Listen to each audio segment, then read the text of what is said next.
and welcome to Thank God It's Friday, brought to you by Conno Wines. I'm Carolyn Enting, editor of Good Magazine, and today's topic is sustainable seafood, which I'm really excited about because our guests on the show today know all about this stuff and they also know about how to cook it.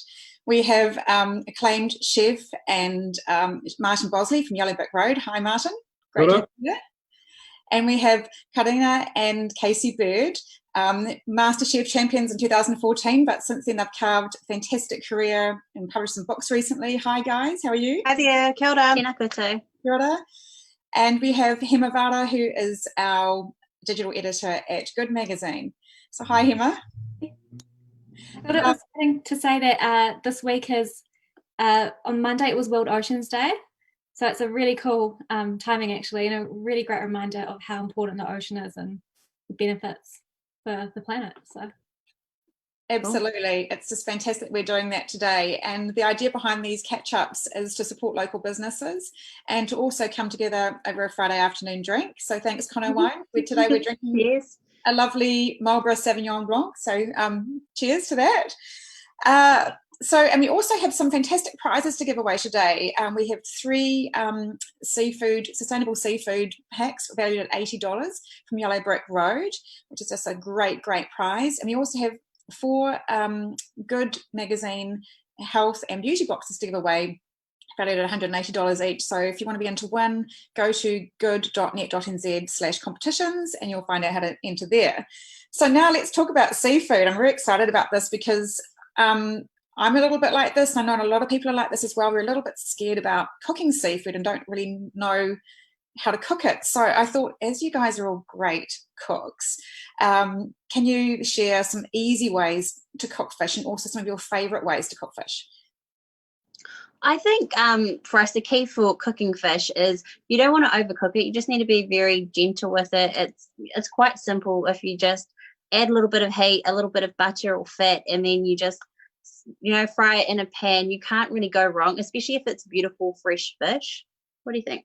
I think first of all, if you're using good quality fish, it just makes it so much easier. You don't want it to be wet, like you want to dry it down so when it hits the pan it's not just going to stew. You want it to have the nice goldenness on the fish. But I think the thing with seafood is there are so many different ways to cook it. One of our favorite ways is to do a ceviche, so just cut the fish up, put some lemon juice on it with salt, add in anything you like. We like onion, we like coriander, tomato, a little bit of coconut cream. That's amazing. We love doing smoked fish as well, so our smoker goes probably like once every 2 days smoking different types of seafood. That's also amazing. Brining fish is like something that is amazing, so just putting like a salt rub on with a little bit like a salt and water mixture, putting your fish in there, depending on the thick. I guess the thing is like cooking fish and seafood is simple, but it can be like, I can see why it would be intimidating at the same time. Martin, can you help us? Yeah, I think I totally agree with what you're saying, but I've always applied the KISS principle to cooking seafood, which is keep it simple, stupid. Yes. And because as you said, like it's so beautiful, and there's so many delicacies around seafood, right? Because it's such a huge. We talk about seafood, it's just this. It's a huge basket of things that go into it. You talk about meat, you talk about beef, lamb, pork, chicken, right? And with food, it's just a huge. It's everything from shellfish and mollusks and deep water fish and inshore fish, and there's so many things that come into to play into it. And there's a real delicacy of flavour there with seafood, which if you kill it, oh God, excuse me, sorry. Somebody ordering fish. Someone angry at me already. Then it's very easy to sort of destroy that flavour. And as you said, like there's so many different ways of cooking fish as well that comes into play as well. So for me, it's always about like what is the seafood that I've got in front of me? Yeah. Which cooking method do I think is going to apply best to that product? And it usually, it's not very long in the pan, steamer, whatever it might be at all. And the wonderful thing about it is like it's all the other things that you put on the plate with it that come into then play with that fish. And and that will change. You can like you mentioned the ceviche, right? Beautiful, fantastic, and you can have the same three ingredients with your coriander, your tomato, and your onions and things. And you can use snapper, and it will taste one way. And the next day you'll change it, and you put gurnard in there, and you'll have a completely different dish entirely. And that's the magic of seafood, right? Like it's this ever evolving exploration of flavors and things that go through it. So I just always think it's the simpler you keep it, the better it is. I think a lot of it does come down to just cooking it often. So the more you cook seafood, the better you're going to be at it. We've grown up living by the sea, so we've been eating seafood our entire lives. We're always going diving, dropping it off. So we've just been around it, and I think people will be really surprised at just how quickly it does cook. Honestly, some pieces of fish are just so delicate. It's honestly just like having quite a hot pan, doing both sides, adding a little bit of butter, finishing off, and then you take it out. And because it will continue to cook once you take it out of the plate. But a lot of that does come down to instinct and just cooking fish and cooking seafood as often as you can. Yes. It's a funny thing of why people are nervous about cooking fish, when actually you're probably more nervous about cooking a steak and getting that wrong. How you want your steak done, medium rare. Oh my God, like that. So many things come into play then. And number one is like, what's your version of medium rare versus mine? That's bound to be different. And there's all those things that come in, like, is it 4 minutes? Is it 6 minutes? The thickness of the steak, the whole thing. Seafood couldn't be easier. It's 4 to 6 minutes in the frying pan. It's a bit of, it's a bit of butter. That's, it's like, and then people say to me, oh, but the smell goes through the house. Oh my God. Lamb is the worst smelling thing in any. You put lamb. Back when I had the restaurant, like we took lamb off the menu after only a couple of years, because every time lamb was in the pan, we could all smell it in the kitchen. It smelled in the fridge. Every time you picked up a chopping board that had lamb on it, no matter how much times you'd scrubbed it, you could just still smell that animal from the lamb. Seafood just always has this lovely, clean, like it shouldn't smell to begin with, right? So you just totally. Stinks out the house. I'm thinking you're probably buying really shitty seafood if it stinks out the house when it's cooking out. Yeah, totally. So that would be like old fish if it's smelling? Totally. Yeah, absolutely. Again, that's another thing, Carolyn, that comes into play here is people believe that that the day they buy the fish is the day they have to cook the fish, because the next it'll be off. And that's, that may have been true 10, 15, 20 years ago. But the supply chain now works so well to the extent that you've probably got 5 to 7 days on that fish.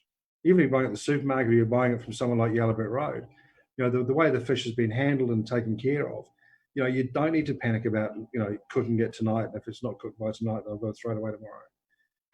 It's we kind of got these weird reactions to it. So you shouldn't. So when you get it from the supermarket, for example, and you've got 5 days in it, you shouldn't then go, okay, well, I think I'll be able to cook this week. But if you don't, a lot of people just throw it straight in the freezer as soon as they buy it, because they think, well, get busy, might have a few nights out in restaurants, and suddenly you've got food left out in the fridge you can't cook. So you'd recommend. So what about freezing fish and then defrosting it? I mean, is there a good way of defrosting it, or should you just not freeze it? I'm in danger of monopolising this conversation. I'm honestly so interested in the answers.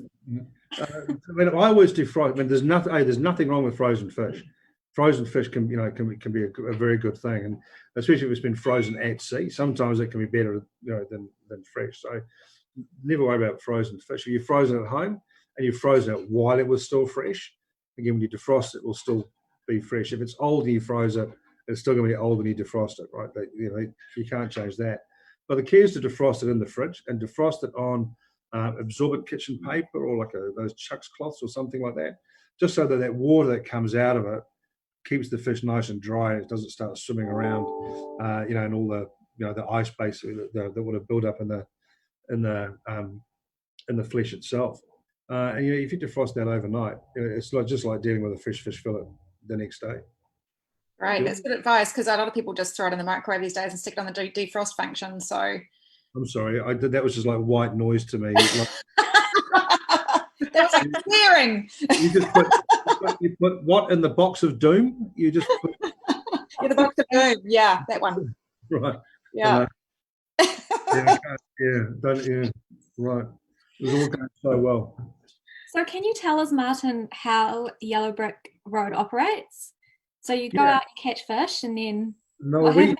Yellow Brick Road doesn't catch the fish. We don't. I'm the world's worst fisherman to begin with. If we had to rely on catching fish, we'd have no fish at all. No, so Yellow Brick Road was set up in 2006 by Rachel Tollerley, who she then sold Yellow Brick Road to a company called Connor, which obviously the Connor Wines, and she became the CEO of Connor, and that's when I sort of stepped in to sort of take over. And Yellow Brick Road. So we have a network of inshore fishermen and fish farmers as well. Aquaculture is obviously big for us also, around the country. And every day I'll talk to them via text or on the phone about what they're going to be catching or landing the following day. And then once I've got all that information, and I'll choose the best of those fish species that they've offered us. And they'll be using different methods of catch for some of those fish as well. So that comes into play for the fish that we select. And then once we've got that information, so that we then pass that on to the network of chefs and restaurants, hotels, lodges, and also now the general public. We're supplying direct to the consumer via a daily text that goes out, and they can then order it direct back by that text. Once we've got all that information together each night, I send them through an email order to each of our suppliers for them when they land tomorrow morning, for instance. They open it up. There's the list of who wants what.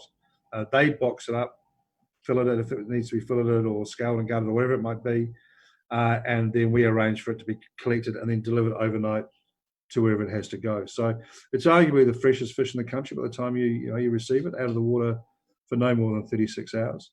And basically, if we don't know who caught it, where they caught it, or how they caught it, we don't go near it. So we kind of take traceability right back to an extreme level. Cool, great. And so can we jump online and just place an order? Is that how it works? No, so you go to yellowbrickroad.com, yellowbrickroad.com.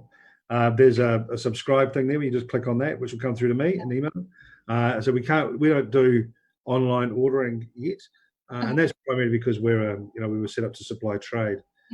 So people, and I think it's kind of nice. People send me a text direct, so I have a direct conversation with them. And in that environment as well, where it's a one-on-one, people can ask questions about, I want to do paella this weekend or a curry or whatever it might be. And so, of the fish that you've got available, which one's going to be the best for that? How much do I need?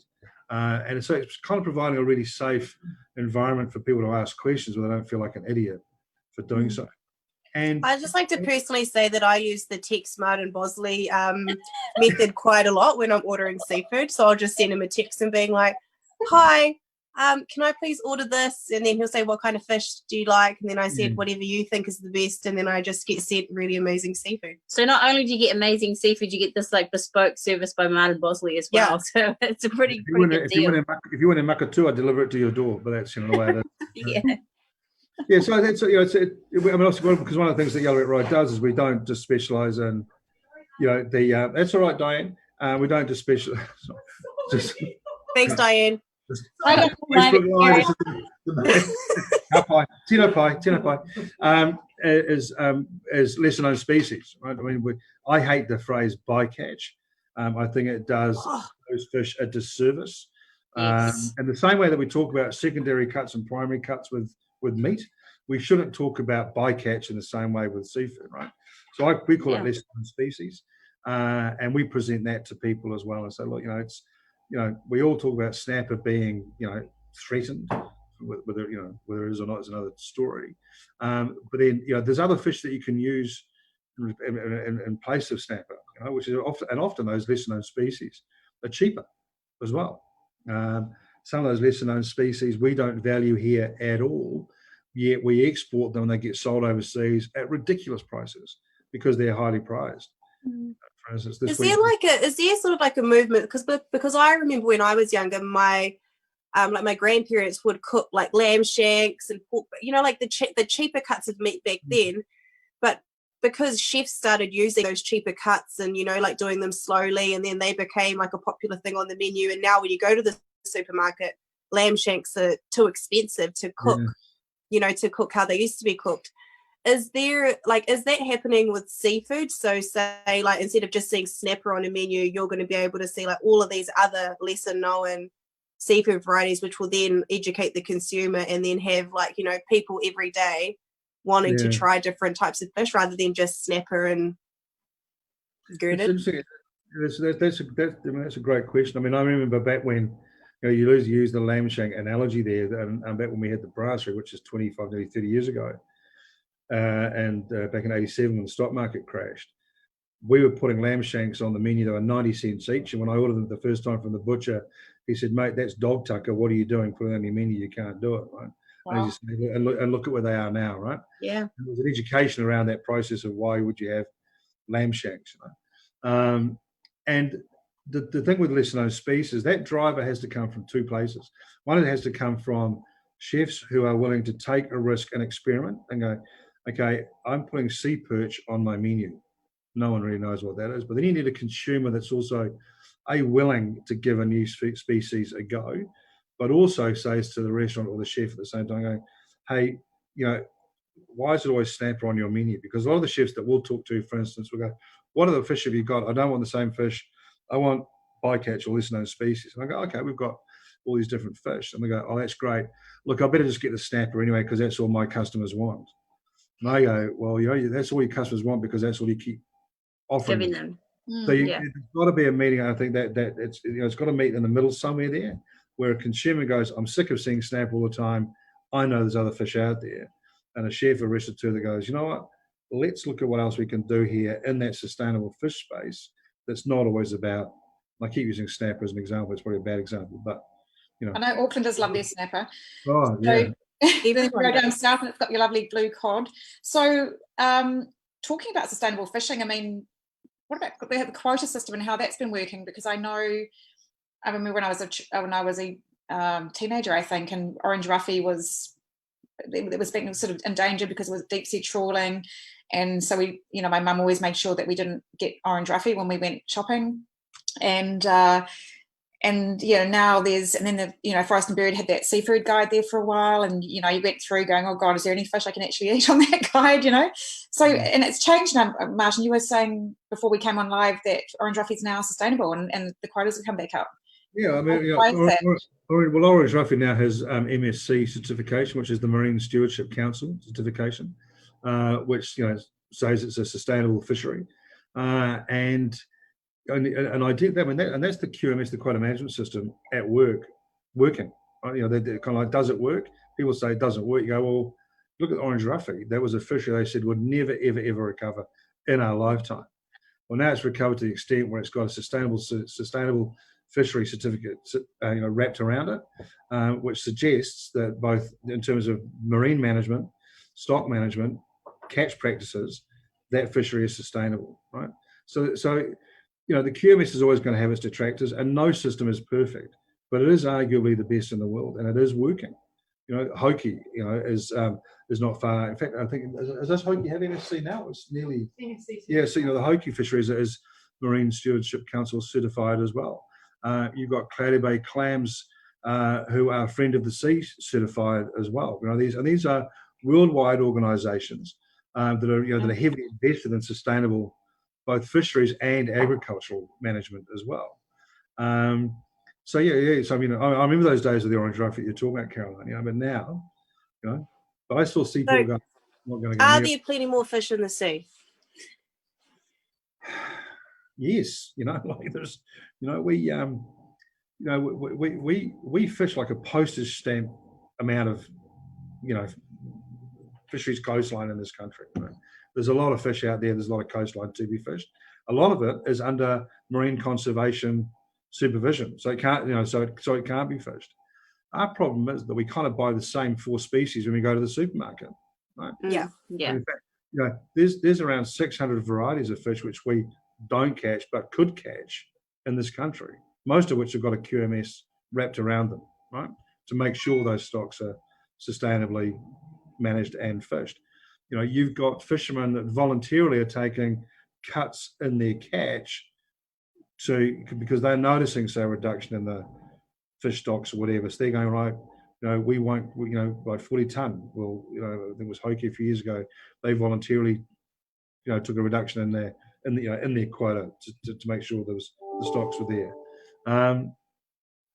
there are good people out there doing good things in the space around fisheries management. That's really good to hear. And what are examples of other fish species that are good to eat that we can educate people about? Well, I think people say to me, I went to the supermarket that day and I didn't know which fish to buy because I wasn't sure which one was sustainable. Well, the fundamental fact is the fact that it's for sale in your supermarket or your fish markets means it has been sustainably caught. That's the QMS system at work, right? So those fish that are there have been fished to a quota management system level, right?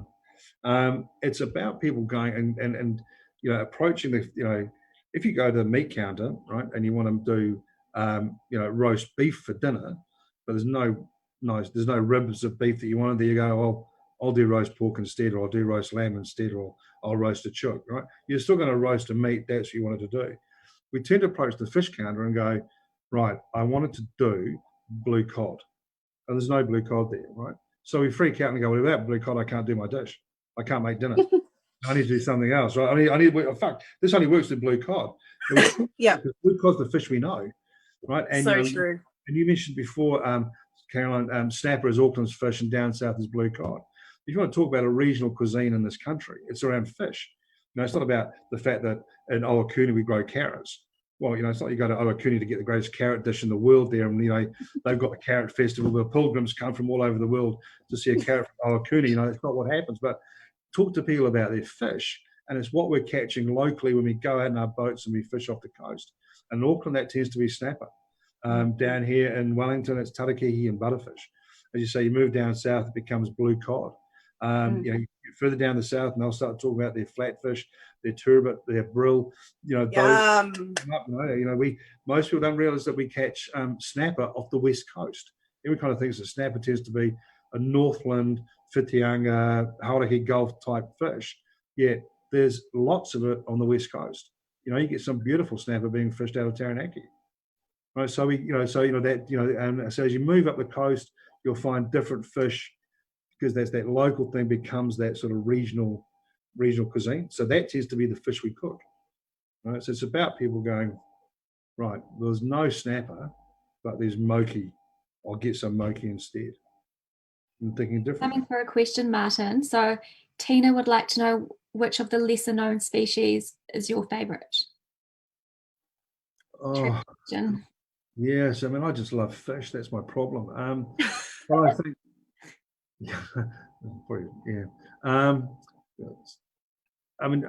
some would argue that blue cod is a lesser known fish, right? Unless you're talking to someone who's down south and they eat blue cod all the time. But blue cod would probably be one of the greatest fish in the sea, right? Butterfish, hugely underrated fish. I love butterfish. Butterfish, also known as greenbone. And some people go, oh, ugly. A lot of our problems are hang-ups around fish is what they look like. Like you look at ling. That is the ugliest fish you've ever seen. You want to make a curry? Ling is the way to go. That is a great fish for putting into a curry because it just won't fall apart. It just keeps its juices in. It colours up beautifully. But people look and go, oh, that's not nice looking at all. But yeah, so I'd be a toss up for me between butterfish and blue cod, I think. That's great. So I've just going to open my blind because it's gone very dark in here. Excuse me. Excellent. So I've got a question for everyone then in the meantime. So Gemma would love to know from Martin actually, what's your favourite recipe? But why don't everyone go around and share? Seafood. Yeah. Girls, honestly, I need to, you talk. Time for you to talk. I think my favourite seafood recipe would have to be, I love a just grilled crayfish like over fire with like butter, like garlic butter and herbs. Like for me, that would be like my ultimate seafood meal. If I had to eat it, one last seafood meal, it'll probably just be like a classic grilled crayfish on the fire. I love a piece of fish cooked in a pan with a knob of butter, well seasoned, on top of like a mash, like a potato puree on top of toast. But what type of fish? That's a chef's dish. Yeah. What type of fish would it be? It would be any fish, whatever fish is just the best. I don't really discriminate against fish. If there's a fish on the menu that I haven't tried or I don't see very often, I'll tend to order that. So I'm definitely like, if I don't know what it is on the menu, that's the dish that I'm going to order. So I really encourage chefs to put different types of fish on their menus. I actually had a question. I'd been going, like, I had seen quite a lot of monkfish at like certain restaurants and things. Like, if there is monkfish on a restaurant's menu, is the monkfish from New Zealand? Yes. Do we? Oh, okay, cool. Yeah. And where do they tend to catch that? Monkfish is from down south, right? So it's bluff. I wasn't going to say deep water, I was going to say deep south. So we catch monkfish off the coast of Bluff out in Fogo Strait. There's an ugly fish for you, my God. I was just about to say that because a friend of mine was on a fishing boat once, did one of those fishing boat things that went down and caught fish, and he was saying that monkfish were just really, really ugly. Oh, And totally. he remembered it because I once cooked a meal, and I cooked this monkfish, and it was so disgusting. And I don't know how. That's why I'm scared of fish, I think, because I just had this disastrous dinner party with monkfish. Monkfish is also known as stargazer. Back the old days, it was called stargazer. And we were talking before we came online, right, about when I first started cooking last century. And monkfish was called poor man's crayfish as well, right? And some of the unscrupulous restaurants in which I did my apprenticeship, we would have a crayfish dish on the menu, like a crayfish cocktail or something. And we would also poach off monkfish because it was really cheap. And you'd mix the chopped up monkfish meat in with the crayfish meat. And no one ever picked it. Wow. They're very, they're kind of quite a similar sort of texture to it. But monkfish is a fish that roasts up beautifully on the bone. But then also, if you take it off the bone and fill it, it's a fish that colors up beautifully. You get that lovely sort of golden color that goes, and then finish it off in the oven for just a couple of minutes, and it's glorious. But yeah, if it's in New Zealand, it's been caught here. Right, I pan fried mine. In Europe, it's hot. So is that going? I said I pan fried mine. Maybe that's why it didn't work. Oh, no, it depends on the size of the fillets you've got, because some monkfish fillets can be like this, Others can be kind of small. Yeah. But, long time ago now, I can't remember. I just know it was horrible. I remember, actually, I think this memory is correct. Because like growing up, we just cooked seafood very normally. So it was like either pan fried, it was either ceviche or smoked. But I remember my first sort of like fancy dish that I ever made. It was based on like a Martin Bosley one that he was doing on TV. And you made like you oven roasted a whole fish, and then you made like a clam sauce. Like, so you had the clams and you opened them up in wine, and then you added, was it tomato-y? Yeah, and then like you poured the open clam sauce over the fish. And I remember serving that to my family, and they were just so blown away. So yeah, it was like, that was like my first sort of like fancy seafood dish that I ever made. Wow, that's amazing. I think you were doing a demo on MasterChef. Oh, okay. You guys totally should. And I hear there's some Matariki celebrations you're working on at the moment. Yeah, so obviously the time for Matariki is coming up shortly, and we thought it would be cool to celebrate it obviously through food, because we love food. And so the constellation is different stars that are related to different parts of the environment. So food that comes from the ground, there's a star that relates to that, a star that relates to food that is from the trees and birds. And so over the past couple of days we've been testing. So we went truffle hunting yesterday to get truffles for our under the ground dish. We did mutton bird today, and we've done a dish that's like the rain. So it's been just a bit of creativity, and I think a way for us to be able to I had a breakdown when I was doing one of the dishes. So it was like, the star that this was based on is called Waipuna, which is water that pools in the sky. So it's about clouds and the rain. And so we were making this clear raindrop cake, like a lemon flavored raindrop cake. And then we made another berry jelly. Oh, it's not a cake. It's like a gelatin, like a jelly. Raindrop. It's a raindrop jelly. And then we made this other raspberry jelly, which we injected with a syringe into the clear jelly. So it looked like a Pahuta cauliflower. And honestly, it just was like not working for me. And I told Kasey that I just didn't want to cook ever again. I hated it. I didn't want to do it anymore. And then I recommended she have some salt and vinegar chips, and then half an hour later she was fine and doing the dish again. So we've just been doing that at home. Yeah, I think for us it's important to obviously celebrate our culture, celebrate the Māori New Year, and what better way to do it than through food. It wasn't that great the other day. So Yeah. Where are you doing that? Where are you doing those dinners? I missed that. Where are you doing? we're just cooking it at our mum and dad's house and taking photos of them. We're doing recipe testing. We're not sure what we'll do with the dishes once we finish them, but we've just been practicing some, like, you know, making some dishes up and testing them, and yeah. If you need a hand with that mutton bird eating it, I mean, you know. We'll swap you for some seafood. It's one of our favourite birds, actually, because it's kind of fishy. It's like a fishy type of tasting bird. So, yeah, that's why we like mutton bird. Yeah. Speaking of celebrations, can you talk to us more about your creation dinner, your event series that you did? Was it last year? It might have actually been the year before. So I think for us, we really enjoy the creative side of food and also storytelling, and figuring out ways in which we can, what's the word?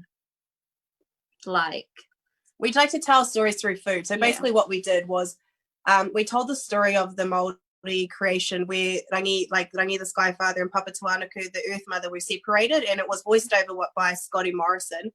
And so it told the story, and then each of the 9 courses was related to a different part of the story. And so, for each of those 9 courses, we highlighted a New Zealand food supplier, and it was our first dish, the one that opened, was actually celebrating Yellow Brick Road. So it was about the darkness. So the story starts where everything was black. Yes. And so we used an oyster from Yellow Brick Road because in an oyster it looks like, you know, nothing, but then on the inside there's all this life. And to sort of show the dark aspect, we did like a one battered oyster that had a charcoal batter, and then we used Blackfoot Power. We did like a cream sauce, so it was Blackfoot Power with a black charcoal batter on one oyster, and then the other oyster we did a black garlic, black vinegar, sort of mignonette vinaigrette type thing. And so all of the dishes were sort of like that themed along the way. Yeah, and Martin actually joined us in Wellington when we were there. Yes. That's amazing. Yeah. So what exciting things have you got planned for the rest of the year?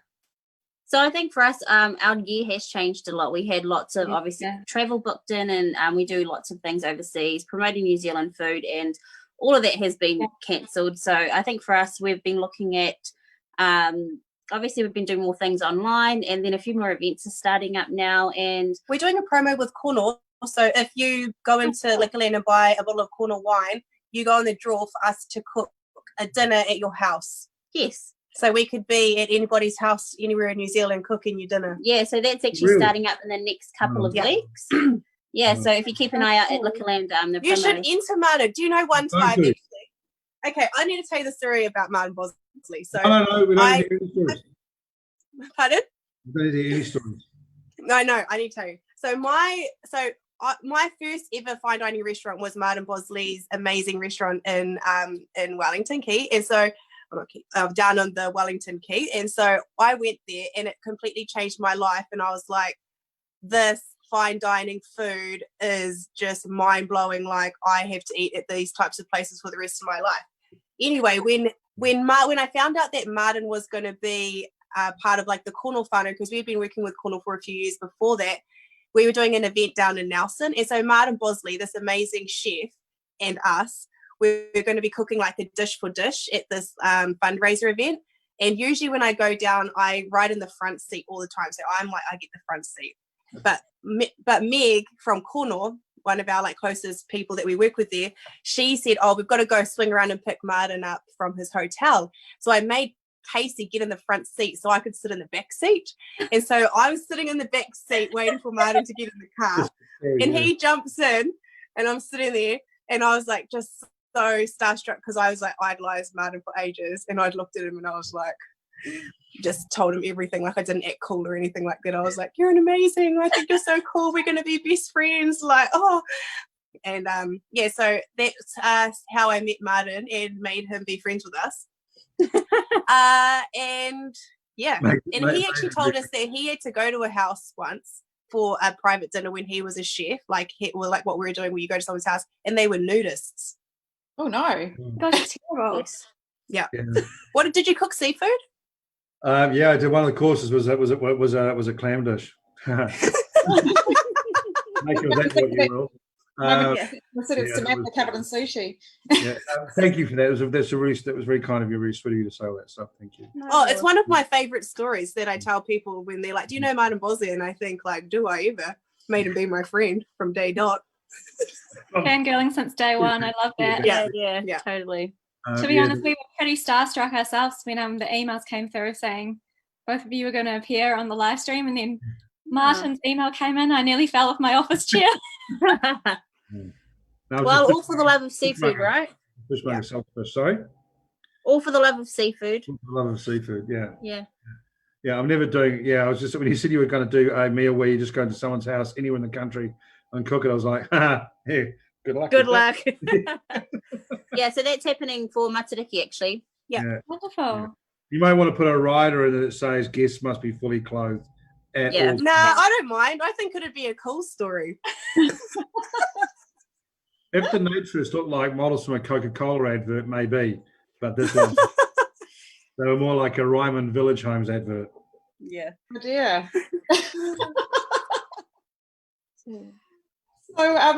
So getting back to seafood. Oh yeah, sorry. Sorry. Oh, actually, cookbooks. I wanted to talk about cookbooks because you've all had cookbooks. So Martin, you've had your amazing, beautiful cookbook. I've done 3 books now. Yeah. Great. I've seen that. I think I got the last one then. The big white one. That was the last. Yeah. Yeah, that's big. Yeah, gorgeous. So you've got 3 books, and the new ladies have got 2. I understand, and your most recent one's Hungry. Yes, it is. Yes, so we did that a couple of years ago now, but we did a lot of travel through our TV show. So it was the recipes that we kind of were inspired from overseas that we had learned on our travels, or even just stories from, I guess, that time in our lives. So I think for us, whenever we're kind of doing cookbooks, it's almost like storytelling, I guess, is what we are kind of like to do. And so that's definitely a lot about storytelling of travel, storytelling of the different things happening in our lives, and the recipes that make up that time. Cookbooks are a big, like, it's so cool to have something physical to that, like, have all your recipes in, but they're such hard work because we self-published both of our cookbooks. So when people ask us, like, when you're doing another one, it's like a big task. So when I think we'll definitely do another one. It'll just depend on whether we have anything to say about food to get, like, something important, or maybe a Martin book. Yeah, probably something along those lines. Maybe. Yeah, definitely. I really do admire you for self-publishing, because it's it's not an easy feat, and it's quite cool that you know your brand, and obviously it's a way to kind of control it as well, and not give I think it was it was definitely challenging, but it was well worth it for us. We've learned so much, and now we know how to make books. We get lots of people asking us for advice around making their own books and publishing books, and going through the experience, we've been able to help other people out, which has been really awesome to see. And you get to have your voice and present it how you want to as well. So lots of benefits, but I think lots of hard work as well, and I guess more risk, because that's just the way it rolls. Did you use the same publisher for all 3 of your books, Martin? Yeah. Your books were beautiful. People used to, so in the MasterChef house there was a copy of Martin's book there, and the contestants would, like, literally hide it between their mattress and the bed because it was so beautiful, and, like, they'd copy out of the book, because it's like, it is a work of art. Like, you could just, even if you don't like cooking, you can just stare at the photos in his cookbooks. They're just like, it was art. So people would hide it. Why does no one react to my Tinder profile in the same way? I don't get it. Maybe put the photos of your book up. You might get a bit more traction. Yeah, I'm just kidding. I don't have a Tinder profile. Yeah. Because I was going to ask you a question, like, with your TV shows and all the travels that you did. Yes.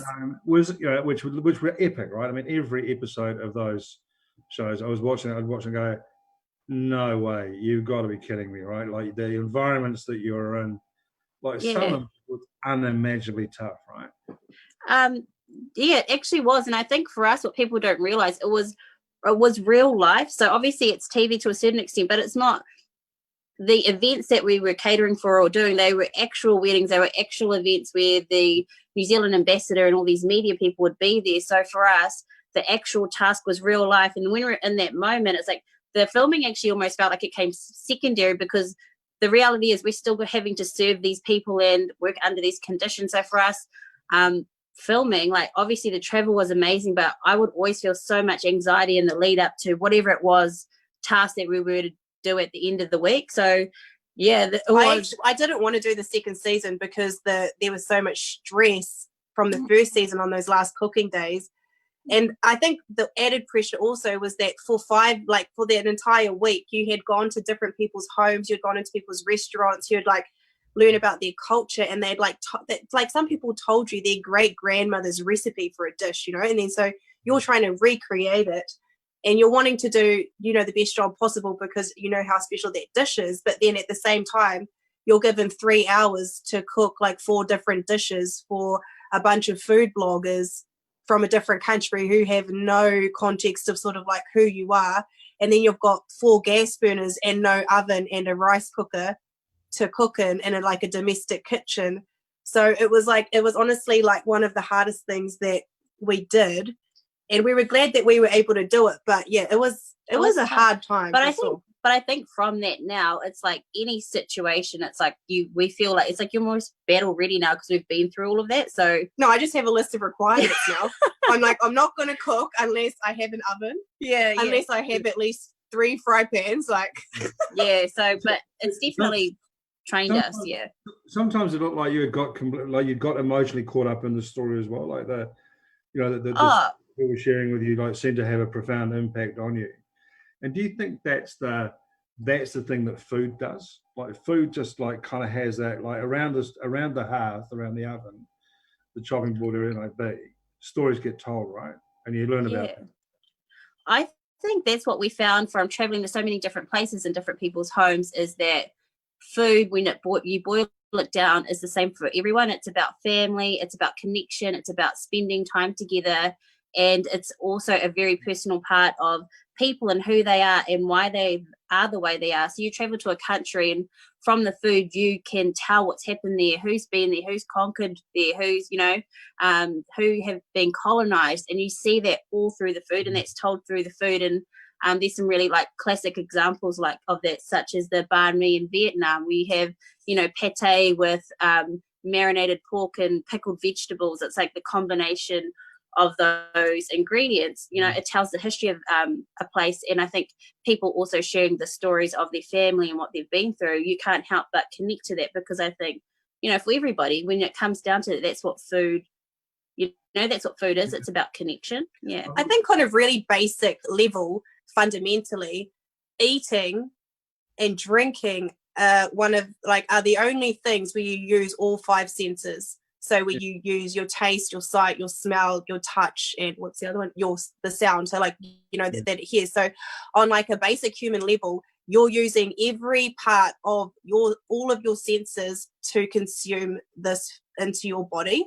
So when you're eating something, it can take you back to your childhood because it evokes all of those memory receptors. Like you smell something and you're like, that smells like my grandmother. So just on that level, I think it has like a really innate connection with humanity, and all of us share that no matter where we're from. And then I also because if you watch A Chef's Table, which is like an amazing documentary, all of the chefs on there, basically when it boils down to it, it's like they want to make food that makes you feel something. And that's why food is just such a, that's why you feel emotional, because it brings up all of those senses and those memories and those connections that you've made, and it connects you to the person that's cooked it. And I think, that's why you get emotional about it. And it's just beautiful. Like when you have an amazing dish, honestly, I either break out into a hysterical laughter or I feel like crying, because it's just such an amazing experience. Yes. Yeah, it's a really intimate relationship, right? I mean, this is something that you take into your body. Yeah. Back to what you were saying about, like the banh mi, the pate, whatever. I think I always call that the landscape of a frying pan. Like when you everything in the frying pan of a culture in its frying pan is it's politics, it's religions. Yeah, it's all of it. Influences that have come from various invasions and just conquests and things. Yeah, I don't know anything else like it. If you want to understand a country, really truly understand a country, look at its food. Yeah, exactly. Everything you need to know. Yeah. mate. What do you think that the food of New Zealand says about us as a country? Wow, it's what a great question. I think primarily food in this country was sustenance, right? I think it was, we were eating to survive, both early Māori and then colonial settlers, right? And it became reward for the work done, especially with the colonialists that arrived. I think it was, you had to earn your food, and I think we've, in some respects, in some ways, we've probably still got a bit of that mentality still exists, about meat and free veg. It has to happen on a plate. And it doesn't matter really what it sort of tastes like. Sorry, but I think it shows that we're still quite young as a country, and that we don't have. We're really fortunate, I think, that we don't have 2,000 years or so being Italy doing Italian food, or Greek doing Greek food. And this is what we eat. This is how we do it. And the only influences would be if you're in northern Italy versus southern Italy. One's got butter, one's got olive oil, whatever. We are in this unique position of being able to just literally pick and choose the cream of the crop, right, or the pick of the crop. We really like that, and where something like banh mi is actually not a weirdo thing. It's available on a lot of streets now around in cafes around this country, right? One is because as a nation we are the most widely travelled, well, we were, population on the planet. Right? So, and we've seen the women come back. We've gone, hey, why can't I? I'd love to, taco trucks and God knows whatever it might be. I think we've got a really young, really vibrant, and really energetic food scene happening here. That it's just, I feel really blessed and really lucky to have been a part of it, but also to continue to be a part of it in the way that I am now, where I'm very much a bystander and watching what others are doing, but I'm able to kind of, pardon the pun, feed into that with the seafood aspect of what Yellow Brick Road does, and that contact that I have, both in terms of the seafood industry, the fishermen, but also the restaurants and the chefs, and talk to them about what they're doing. And there's a real excitement there, and I say a lot of those Kiwi chefs now as well, returning home with those great ideas and putting those on a plate and expanding it out. And I just think it's going to keep on growing. I'm not sure. In terms of like chefs and restaurants and exciting things, like where would be your top picks, like for chefs who are really doing innovative things with food, like maybe with a seafood focus, like which chefs and restaurants are exciting you at the moment? I think it doesn't always have to be fine dining or high end, Totally, yeah. It doesn't, obviously those guys tend to be experimental and breaking new ground, and and really, really indulgent in what in kind of what they're doing. But and I think if I wanted to do have that wow, oh my God, stand back in amazement experience, I'd go to Ed at Pasture in Auckland, or Vaughan maybe down at Amersfield, in Queenstown, or Monique at Hiakai here in Wellington, right, Monique Fiso. And I'd get that experience there. But if I wanted to go for just a really beautiful bit of well-cooked fish, which has just been cooked so simply and to perfection, then I'd go to Ortega Fish Shack just down the road here from the office. The last time we went to Ortega Fish Shack, it changed my life, because I did the food and wine match, and they did a fish dish, and they matched it with a red wine. You don't see that very often. Yeah. And it was honestly one of the best matched dishes I've had. And I always do the food and wine match. Yeah. And it was just the fish, it sang with the red wine. Yeah, it was amazing. That's so interesting, because I was going to ask about wine matches, because everyone always assumes that white wine goes with the fish. No, I mean, years ago I did a tuna dish, which it was a piece of yellowfin tuna, which I rolled after it'd been set. I rolled in porcini powder, right, like dried mushroom powder, and served it on top of braised ox cheek, which had been oxtail, so shredded, and it had a really heavy red wine sauce around from the oxtail, and that we served that with a red wine, but it was a fish dish. It wasn't an oxtail dish with fish. It was a yellowfin tuna dish, no doubt about it. But all those flavours that were in there said this will go with a red wine. There isn't a white wine around that's going to carry this. So I don't think that necessarily that white wine, white meat adage, applies. There's, you can apply okay, look at everything else that's going on in the dish that's happening there. I mean, obviously, Sauvignon Blanc is a great match with oysters and shellfish, without a doubt. I mean, I probably wouldn't do a Shiraz with a dozen freshly shucked oysters. But Sauvignon Blanc would probably be the perfect match to go along with it, and that's just about acidity and other balances that are going on there. But I tend to throw the rule book out the window and go, if it feels right, do it. Yeah. I suppose in New Zealand too, we're very, very lucky too, because we've got a lot of amazing produce. Obviously, the seafood from Yellow Brick Road, and so we have a lot of great produce to work with. Whether you're at home or whether you're chefing in the kitchen. Yeah. I think we're really blessed in this country, the quality of our produce that we just buy at our farmers markets as well as at our supermarkets. Years ago, I did a thing with Gordon Ramsay here in Wellington, and he'd asked for some cauliflowers for a dish that he was doing, and someone came back from just like Countdown with some cauliflowers and put them in front of him, and he was just like literally like going oohing and ahhing and going like stroking. And going, oh my god, fuck! I got these cauliflowers.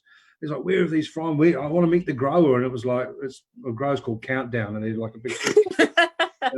And he was going. He said, for me to get cauliflowers like this in England, he said I would have to be like, go to the grower or hunt them down, or I'd be paying a premium price.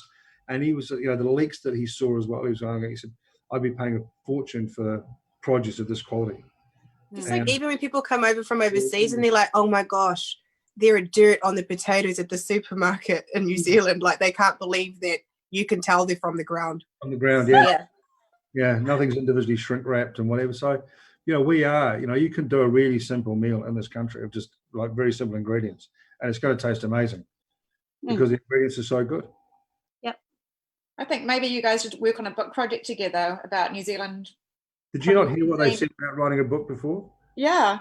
Yeah. I think it would work well if Martin writes a book and we could do like the taste testing, or you know what I mean? Totally. Like I'd be into that for sure. I was going to say you could write and I do the taste testing. No way. We'll swap days. We'll have a day each. You can help promote the book, and we can run some of your recipes online. Yeah, totally. Yeah. And in the magazine, of course. Oh, absolutely. Yeah, and in fact, I meant to hold this up before because we've got our current issue on sale. It's got a wonderful matariki special in there. Awesome. Talking all about matariki and manamataka, and we've got a beautiful, some lovely recipes in there, as well as also a fashion shoot celebrating Māori fashion designers throughout the country.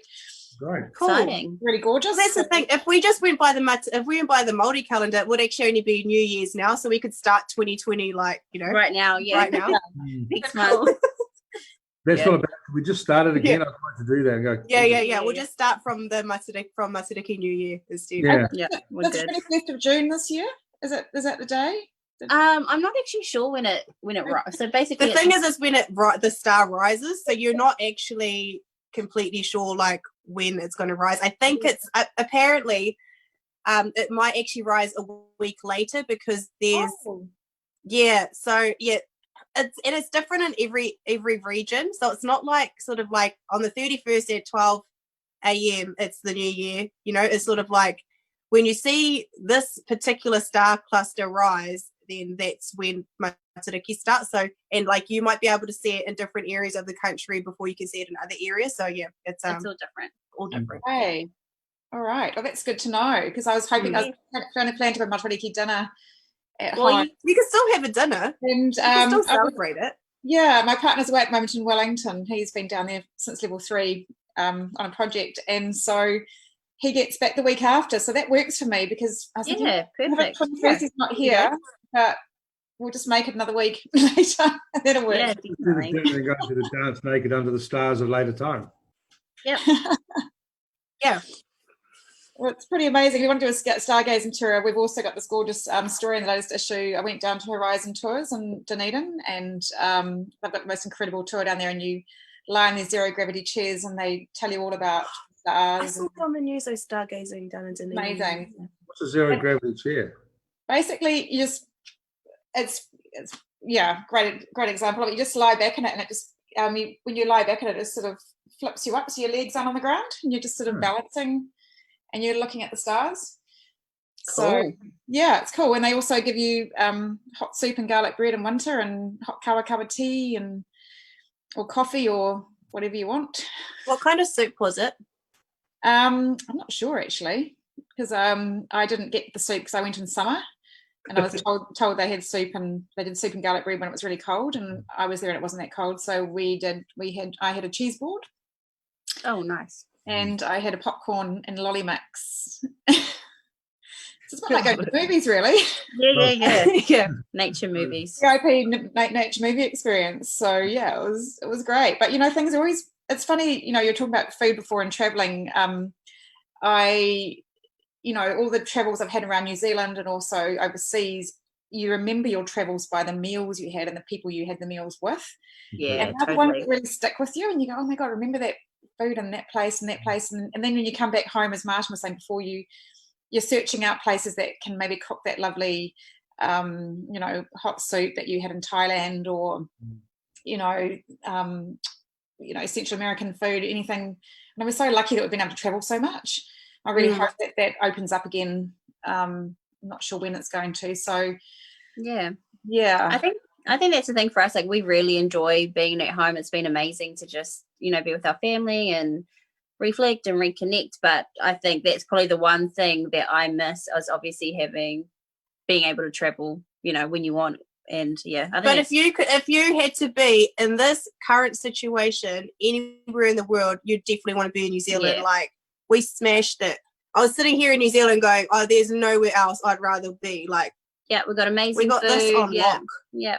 And can I just say that because we were doing stuff with Kono and Yellow Brick Road, we were eating some of like the best seafood that we've ever eaten. Yeah, in New Zealand. In New Zealand, like, we're sitting there like queens eating this amazing seafood, just like on a Wednesday night. Yeah, delivered to your door. That sounds amazing. We need to get a list of all the restaurants you supply, Martin, so we can seek them out across the country and go and eat your yummy fish. Yeah, well, on our website, most of the restaurants that we supply are listed are on the website. Obviously, we're proud to be suppliers to those establishments. We love that relationship that we have with them. That's fantastic. What's your website again? It's so yellowbkroad.com. Fantastic. Where people can find us, yeah. Well, that's great. Well, you wouldn't believe it, but our time's almost running short. We've only got 3 minutes left before our clock ticks over. I can't believe it's gone so quickly. And I've been absolutely, what's everyone thinking about our lovely Marlborough Sauvignon? Good. We've actually got ours lined up, ready to go for our... Yeah, so we're going to we're supposed to graduate this week from our real class, but it got cancelled because of COVID-19. So I'm going to take these wines to share with all of my classmates as a congratulatory We got like graduation. We got like a whole mixed case lined up behind you. Is that what's going on there? Yes. Yeah, that's what you call product placement, Martin. One bottle. How did you know with a whole case of mixed? I'm talking to someone. It's about who you know these days, Madam. It's about who you know. No, he should have a fish display. A fish display. I know who to talk to right here. Fish display. I've got a goldfish. I've got a goldfish right here. That's